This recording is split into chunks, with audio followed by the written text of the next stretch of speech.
Hello everyone, I am Bets Golden, and today I am going to be sharing with you how to create ombre backgrounds using your ink pads. You could go ahead and create an ombre background covering a large surface using your blending tools, but that'll take forever.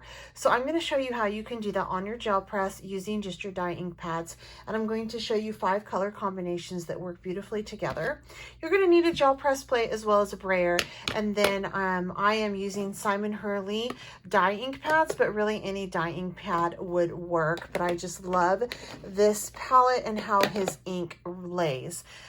If you've not subscribed to my channel, I certainly hope that you consider doing so. Make sure you hit the bell notification. If you have any questions or comments throughout the video, please make sure you leave them down below. I'll do my best to get back to you. And if you enjoy this video, please give it a thumbs up. Also, feel free to share and pin. That does help me out. So I'm just going to take and just dab the ink on. So I'm using Clear Skies. Next one up is going to be Remember Me. And I'm not too worried about them touching or not touching. And then finally, I'm going to use Midnight Snack. So I'm working from lightest to darkest. Now, if you wanted to add some texture in on this, you most certainly could. However, I am not. I am just going to simply do some pulls. So I'm just going to go over with my brayer, working from light to dark. Press this out. And then I'm going to go over with my brayer to clean it because I don't want it to transfer color over onto my next pull. Now, if there is any paint or anything on the press from prior use, I may get the residual of that, and as well as any texture. So there we go. Now, as you can see, I probably should have brayered that out some more on the bottom, but that's a pretty cool pull and I can definitely use it.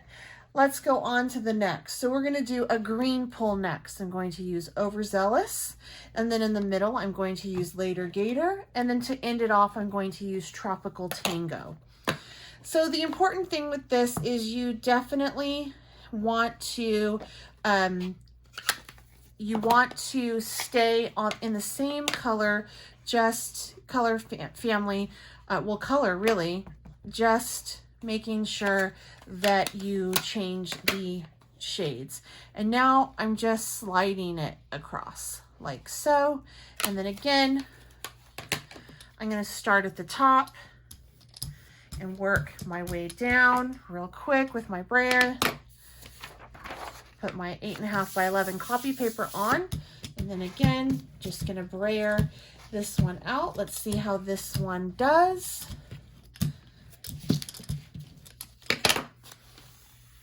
Voila!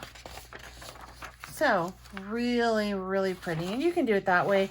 I'm left-handed and I work at a side. So there's the green layer, and you can see there is some blue residual there. So keep that in mind when you are doing your pulls. You may want to do a ghost pull between sections, or what you can do is you can take a little bit of hand sanitizer and just rub it around with your fingers like so, and then grab a baby wipe just to clean it off if you're switching color families, which I am.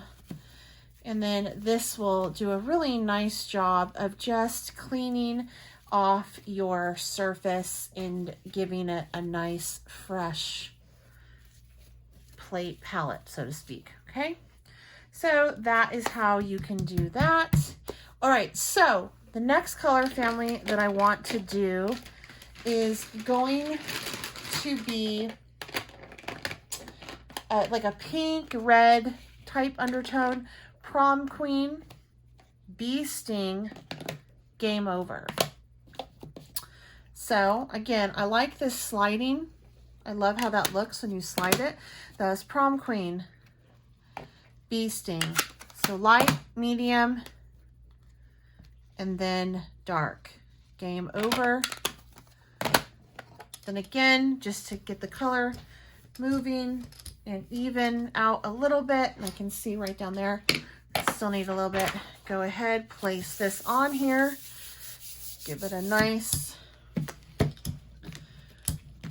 firm varnish, like so. Then we're going to go ahead and just pull this on up. There's that print from that.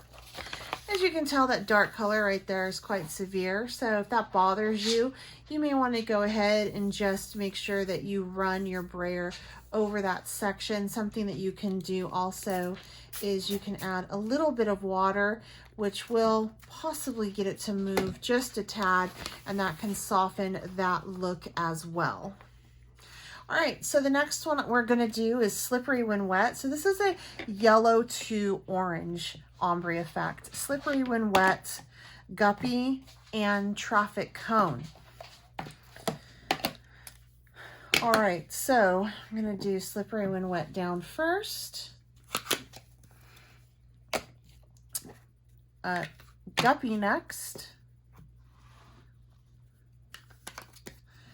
And Traffic Cone finally at the bottom there.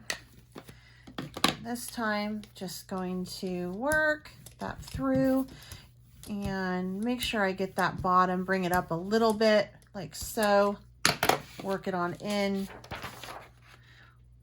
lay this on out. And if you're unsure of where the color is, you can always put a piece of paper underneath of your gel press plate that's white, and then you can definitely see where the color was laid and if you missed any areas. But I kind of like the surprise factor.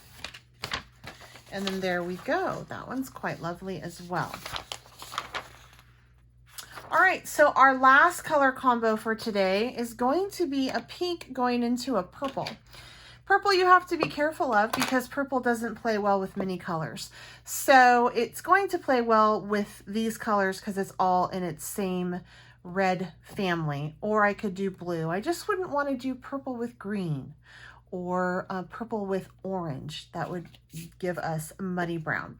I'm going to start with Rosy Cheeks, then I'm going to do Triple Berry in my mid and Crown Me on the bottom. So here is Rosy Cheeks,